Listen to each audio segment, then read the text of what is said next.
So I got an email today and somebody was asking me, Nick, why haven't you reacted to the 3 most recent chapters of Black Clover? And quite honestly, the only answer I could give is because I didn't know they were out. And so as a massive Black Clover fan, I opened up my Shonen Jump app and I read those 3 chapters. Chapters 381, 382, and 383. And now, I wish I hadn't, because if I'm being entirely real with you, as one of the only people who talks about Black Clover on the internet, the ending of this manga has been taking a nosedive ever since chapter 378. And trust me when I say, as a lover of this story, that is not a sentiment I want to have, especially with the anime coming back. But I'm not gonna sit here and lie to you, which is why today I want to talk about what happened between chapters 381 and 383, and more than that, talk about everything that's happened in this final arc of Black Clover and how well, it's starting to lose me. See, because while I would love to sit here and talk about the ending of Black Clover and flowery, optimistic speech, this is not good. Now, there are saving graces and silver linings, and we're gonna be talking about all of that today, but I have gripes. So with no further ado, let's get directly into Black Clover is limping to its end. But before we get to breaking down in a not so pleasant light one of my favorite manga to ever exist, please, for me, like this video, subscribe to the page, and hit that noti bell. And if you're looking for an additional Nick video every single week, you can go ahead and find my Naruto reaction series. Use the 4th wall link in my description below. We are done with the Forest of Death. So before we talk about what happened in chapter 381 through 383, because I'm assuming a lot of you who clicked on this video actually probably haven't read the chapters. I know I hadn't. Let's do a quick recap on what happened in the last 2 chapters that were dropped by Yuki Tabata. And I mean real quick. We have a lot to get into today. Chapter 378 ended with Asta and Yuno believing that they had defeated Lucius once and for all. However, in chapter 379, we saw that the Lucius that they had defeated was actually just another clone. All of the Luciuses that we had seen up until chapter 379 had all been clones. Also, Lucius could connect to every single grimoire tower that existed in the Spade Kingdom, giving Lucius basically all magic, as he got the magic of every single grimoire that existed in every single one of these grimoire towers. And thus, if anybody dies or is already dead, Lucius has their magic. Now, this is a big scary reveal because Lucius already had 6 kinds of magic, and now he has like 60,000 kinds of magic. But at the end of the day, he was already untouchably strong, so now the idea that he can shoot bugs out of his hands isn't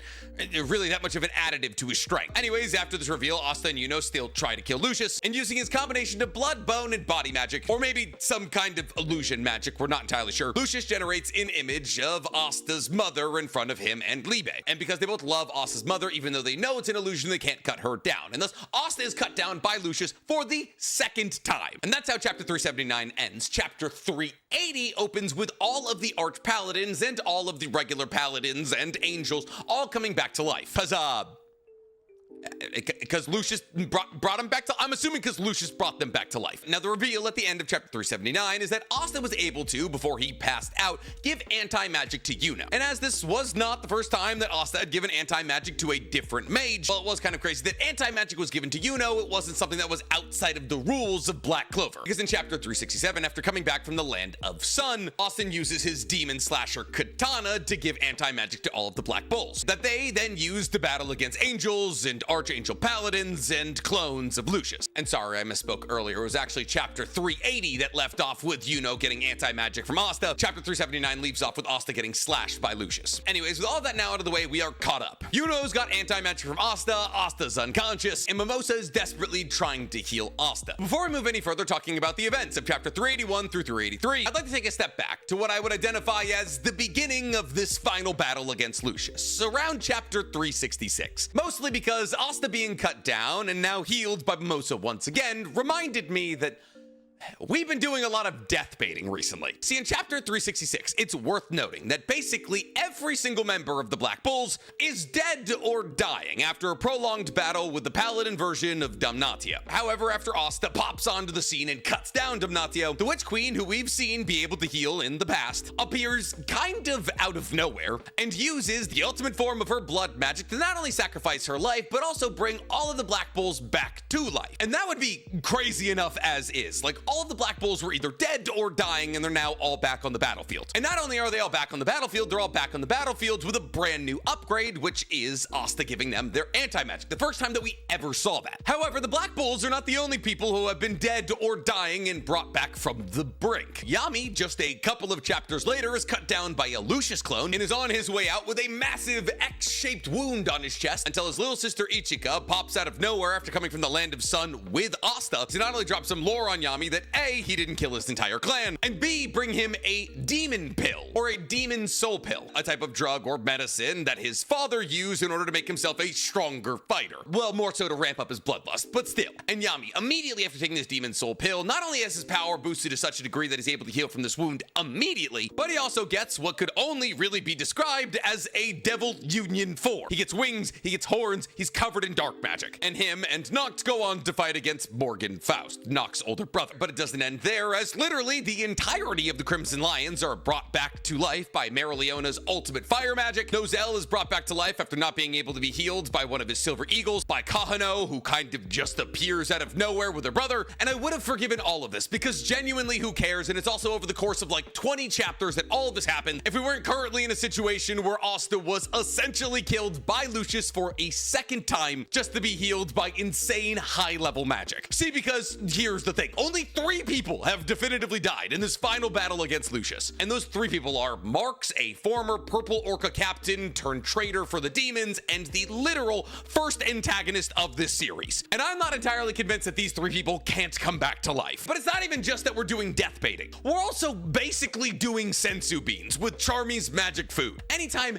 anybody is out of magic, Charmy appears with a massive plate of magic food, usually being teleported around by Finral. There's not only no consequences for being injured on the battlefield, but there's also no consequences for running out of magic. And I also wouldn't have had a problem with this, because the last time that Charmy appeared and gave somebody magical food was chapter 377, when Yuno got some magic food teleported to him by Charmy and Finral before what should have been the final fight of this manga, except in the most recent chapter, chapter 383. Only 6 chapters later, we do the exact same thing with Mimosa. She's able to use ultimate flower magic to bring Asta back to life, to join in his second iteration or third or fourth iteration of him battling against Lucius. And honestly, that's where my gripes begin. Well, yes, some people complained about Asta sharing his anti-magic with the Black Bulls. I actually liked it. He's shown the ability to coat items in anti-magic. And with his Z10, he's shown the ability to apply his anti-magic in his slashes selectively. And I loved every single one of the individual fights we got against the Archangel Paladins. The Silvas coalescing in a battle against their dead mother Ossier. Noct having to grapple with the fact that he needs to kill his brother Morgan once again alongside Yami, Morgan's lifelong friend. And Meryliona and the Crimson Lions against Morris. A battle of brain versus brawn. They were great fights. Even the smaller, less important fights like Luck and Magma versus one of Lucius's clones were really good fights. But for some reason in chapter 380, we decided to bring all of the Archangel Paladins back to life, to squander all of the emotional moments that all of the important people just had in the battles against these Archangels, seemingly now so D-tier characters who we haven't seen in hundreds of chapters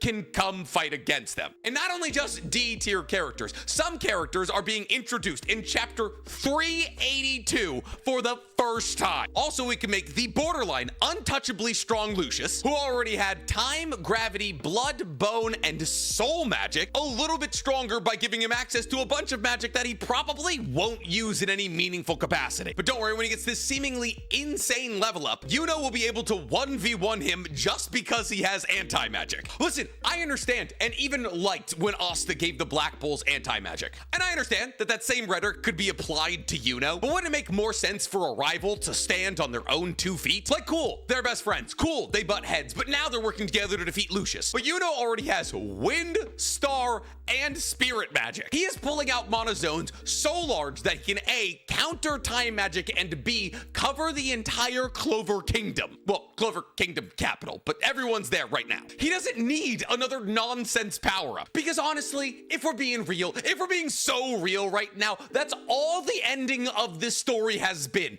Nonsense power-ups. Yami got a devil union form. Noel defeated an ocean god off-screen, turned him into a chibi, and mastered his power. Yuno and all of the Black Bulls get anti-magic. Meryliona can bring entire legions of men back to life. And the final sprinkle on top is that Mimosa's got ultimate flower magic that she can use to bring Asta back to life after he was down for 2 chapters. 2 chapters while Yuno proves that he may be the most competent user of anti-magic ever, and yes, that list includes Asta. But Nick, you were so positive on Black Clover up until these chapters. What happened? How truly horrible could it have gone? Well, let's get into it. Well, the chapter opens with Yuno, with his now half anti-magic form facing down Lucius. As Lucius thinks to himself, that's not good, and then tells Yuno, I knew that you were the most dangerous one, which is insane to say to the deuterogonist of this story while the protagonist is down and out. Anyways, Lucius fires a volley of every kind of magic at Yuno, and Yuno turns himself into an anti-magic Beyblade, launching something known as Black Tornado Fang, creating a giant vortex of wind that dispels all of the magic. Now, this is nothing new. We've seen that using anti-magic when it's given to you is rather intuitive, as literally everybody who's been given anti-magic by Asta has just kind of found a way to apply to their magic almost instantaneously. Yuno then flies in with Asta's Demon Dweller, I believe, and slashes at Lucius, but he misses because the sword's too heavy. Lucius then kicks Yuno down towards the ground, but while Yuno is falling, he launches a volley of Dark Star magic at Lucius up in the air. Lucius then tries to down spike Yuno into the ground. Yuno dodges and throws a slash of dark wind magic at him that Lucius dodges. It's at this point that Yuno closes the distance between the two of them and once again tries to slice Lucius with Asta's Demon Dweller. I'm gonna make sure it's the Demon Dweller. It is. I'm a genius. Anyways, Lucius blocks the Demon Dweller, and as they're having a power struggle, as Yuno tries to slash the Demon Dweller through Lucius's blade, Lucius begins to use transparency magic, which belonged to that purple orca captain whose name I have not committed to memory. And thus Lucius begins to slip behind Yuno, saying that all he needs to do is touch a part of his body not covered with anti-magic and use his soul magic and the fight will be over. However, it's this point that Yuno does something that Asta has never done, which is create an anti-magic monozone. Yes, Asta has used monozones before, but it's never had anti-magic properties. And thus everybody within the confines of this anti-magic monozone, Lucius very much included, basically can't use magic anymore. It is a magic nullification bubble, like Yami's Black Moon, but substantially better, which makes Lucius retreat. But then he says, good job, but all I have to do is wait until your anti-magic runs out and then I'll kill you. But Yuno tells him that he'll be dead long before that happens. We then flash cut back to Asier Silva, who's alive now and kind of Medusa. But Noelle doesn't have the magic to battle against Asier, so she's just like, well, I guess I die now. But you know who does have the magic to battle against Asier? Marileona, who's no longer battling against Morris, who was the previous Archangel Paladin that she was battling against. But don't worry, we got Morris covered, because we really needed to see Marileona and Asier fight because they were like kind of friends when Asier was alive. Now, does it have the same emotional impact as Asier fighting against all of her children that she left behind after she died of a magical curse?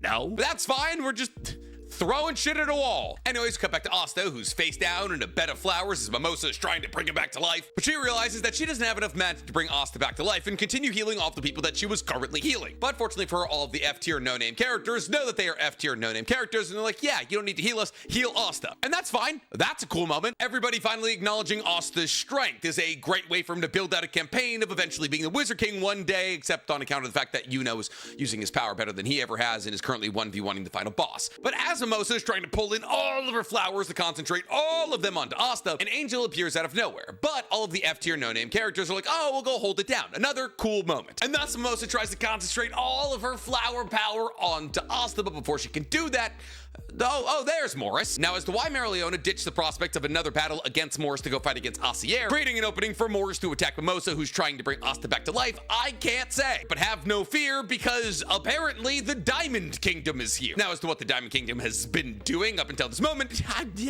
but the Diamond Kingdom stepping in to fight against Morris does make a fair amount of sense, as Morris was kind of introduced all the way back in like chapter 50 as the guy who was pulling all the strings in the Diamond Kingdom. In fact, the 8 Shining Generals were introduced as the Diamond Kingdom's strongest mages, who had all been genetically altered by Morris. And thus, the remaining members of the 8 Shining Generals, which is just Mars and Ladros at this point. Mars is the diamond guy who can make crystals and all of that, and then Ladros is the guy who absorbed Salamander and had Salamander's powers before Fuegoleon. There's also Fonzel, who was like Asta's pseudo-teacher, Mariella, who was an assassin sent by the Diamond Kingdom to kill Fonzel, but that ended up living with him, Aminante, who's Fonzel's wife and former magical toolmaker, I believe, and Faramena, a character literally introduced in chapter 382. Oh, you don't believe me? You remember Faramena? No, you don't. Faramena's presence was hinted at in chapter 79, but she, as a character, has never been introduced. Over this cavalcade of 8 members of the Diamond Kingdom, all appearing in the Spade Kingdom simultaneously to sweep in at the end and steal all the glory, along comes Faramena, who is apparently formerly Morris's greatest accomplishment, the strongest soldier from the Diamond Kingdom, who is apparently the wielder of the Earth Spirit. Yep.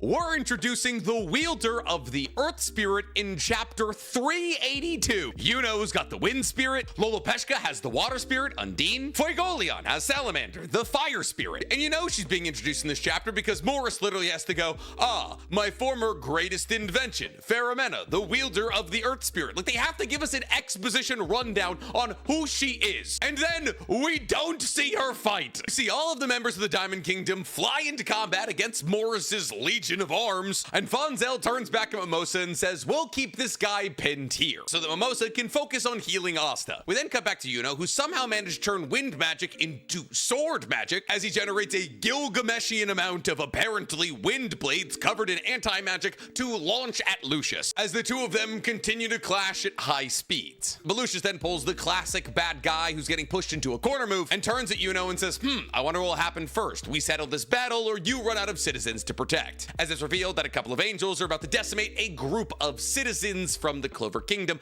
hiding somewhere. But don't worry, Nige is on the scene. Nije? I don't know how to say it because this hasn't been a character in the Black Clover manga since chapter 30. Now, for those of you who don't remember Nige, can't say I blame you. He's the guy who worked with Barros, his brother, to lead all of the orphans that Marie was living with. Marie is Gauche's little sister, out to a cave. Marie's included in all this, so that they could absorb all of their magic. However, Gauche managed to show up in time and defeat Nige and Barros and save his little sister's life. He's got snow magic, and apparently that snow magic is enough to repel a laser beam from an amped angel. But it's not just Nige and his snow, because also at this exact moment, the Zero branch of the Magical Tool Creation Squad shows up, led by Millie Maxwell.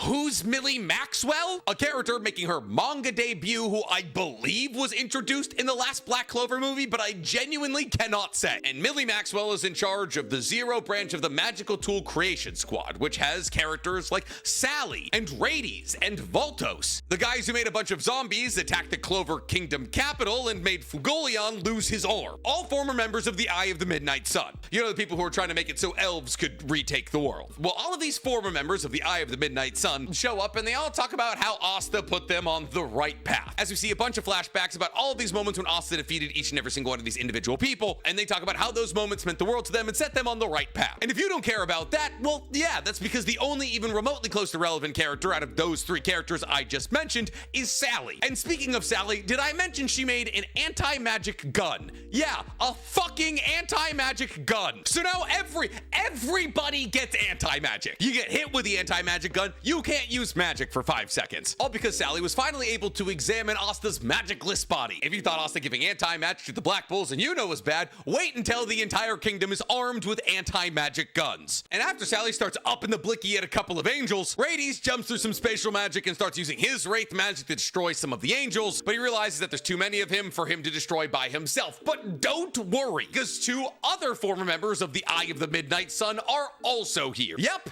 it's Raya and Patoli. Zoom onto the battlefield while saying that we will protect the Clover Kingdom, and we swear that on the elves. Now, as to what the elves were doing before this moment, and all of this makes Mimosa smile as she looks down at Asta and says, wow, Asta, you're so incredible that you even make your former enemies into allies. Apparently, all at once. And if you guys don't remember who Patoli is, he's the formerly dead elf that shares a body with William Vengeance, who got brought back to life by Rades and had his soul placed in the abandoned artificial body of Leet. But don't worry, completely D-tier characters showing up out of nowhere and accomplishing the things that the Black Bulls could barely accomplish with anti-magic, well, isn't quite done yet. Because while chapter 383 opens by once again focusing on the battle between Lucius and Yuno, as Yuno controls what appears to be a star whip of anti-magic to defeat a giant angel-like mech that Lucius was controlling, and Lucius creates a giant sword of light that he throws at Yuno, that Yuno is able to absorb by amping his usual shield magic that he creates with either star or wind magic. I don't know which is the shield. Anyways, Yuno absorbs the gigantic sword made out of light and fires his energy in a beam of anti-magic at Lucius that is so incredibly powerful it splits the clouds, but Lucius dodges it. And thus Yuno takes this opportunity to close the distance between the two of them, lunging at Lucius with his spear, knocking the two of them back to floating rocks that they stand on as they talk to each other. Yuno talks a little bit of smack, saying, you seem pretty desperate to chase me around. Are you really that afraid of Asta waking up? I guess your foresight didn't let you predict that his nature would bring his enemies to his side. At which point Lucius says, this is nothing but a battle of attrition. It won't go on for long, just like your anti-magic. And it's at this point that Lucius actually actually pulls up a projection and shows Mimosa struggling to bring Asta back to life. And on top of her inability to bring Asta back to life, there is now an angel pointing its mouth beam at her. As Lucius says, this is already checkmate. But remember earlier when I said that we weren't done with D-tier characters stepping in to save the day? Yeah,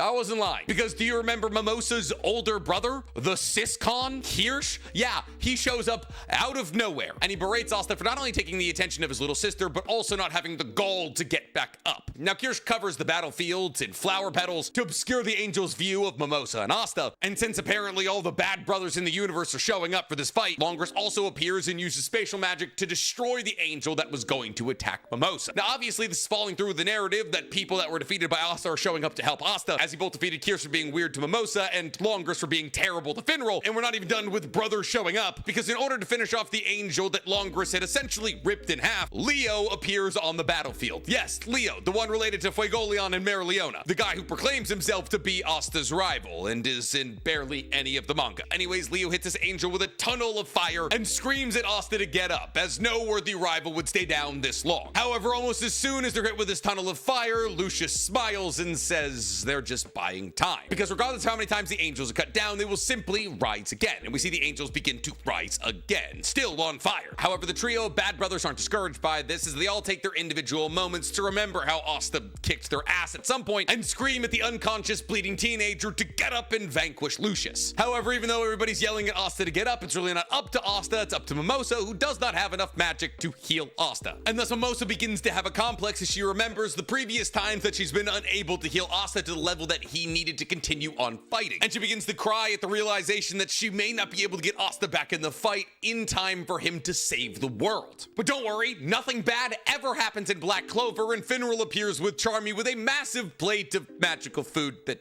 Mimosa eats immediately. As Finral says, when we saw the fight, we knew that Asta wouldn't give up, and so you shouldn't give up either, Mimosa. And then Mimosa eats all the food, and she gets her ultimate flower magic, and it's like, oh my god, Flower Princess Utopia! And using her ultimate plant magic, she's able to bring Asta back to complete health, and boom, after 2 whole chapters of laying on his face, Asta is fine again, as he slashes through the angels that were threatening Mimosa with his anti-magic katana, and screams out thanks to Mimosa, who simply responds with, of course. The chapter then ends with an invigorated Asta screaming out, Lucius, I'm coming for you.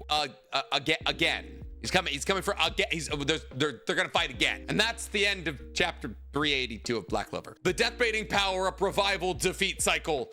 It's running again. Do with that as you shall. Listen, it's not the worst thing that's ever happened to anybody. But like, do I need to see the mages from the Diamond Kingdom show up to fight against Morris? No, that's not even a plot line I remember existed. We gave each and every single one of the Black Bulls one fight. If we're just gonna be pulling things out of our hat, pull things out of our hat for the main characters of the story. I don't care what Nije is doing. Every mangaka seems so dedicated to this idea of like, we need like 1 or 2 fake outs of the final antagonist's death. But like, it just drags the story, like especially when you're releasing quarterly, it drags the story on. Everything up until it was revealed that the Lucius that Yuno and Asta were fighting against was a clone was serviceable to good in terms of an ending. Everything after that, it's just absurd. I don't know, like with any luck, the next drop of chapters will be the final chapters, because I don't want to make a habit of talking bad about Black Clover. It's just like I'm not gonna lie to you and be like, oh, these are the hypest chapters ever. It's just not good writing, and kill a couple more people. Whatever. I don't know. Tell me how you feel about the ending of Black Clover in the comments below. I don't